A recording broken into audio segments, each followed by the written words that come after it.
میرے ابو کا علاج ہو سکتا ہے، بس پیسے نہیں ہیں ہمارے پاس. اگر علاج ہو جائے تو وہ چل جائیں گے آپ کے ابو. جی چل جائے.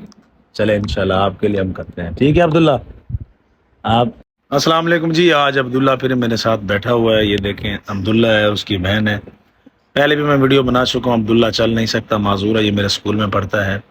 اور ان کے جو ابو ہیں ان کا ایکسیڈنٹ ہوا تھا، وہ بھی ٹانگوں سے اب معذور ہو چکے ہیں، چل نہیں سکتے.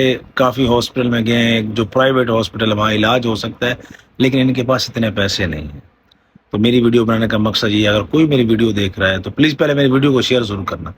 ان کے لیے اگر کچھ کرنا چاہتے ہیں، ان کے ابو کا علاج آپ کروا سکے تو یہ بچے آپ کو دل سے دعائیں دیں گے، یقین کریں. ان کا ایک چھوٹا بھائی ہے، اس بچی سے بڑا. آپ کا بھائی وہ کام کرتا ہے؟ جی کیا کام کرتا ہے؟ ہوٹل کا.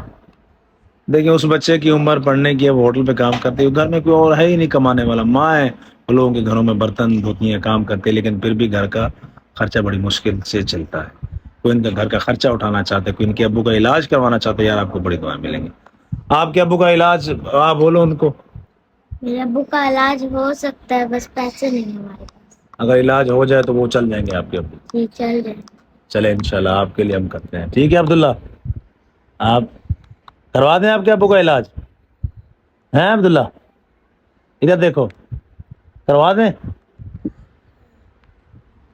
بچہ کہہ رہا ہے جی میرے ابو کا علاج کروا دیں. سو پلیز میری ویڈیو کو ضرور شیئر کرنا، کیونکہ یہ بچے معذور ہیں، یہ حقدار بھی ہیں.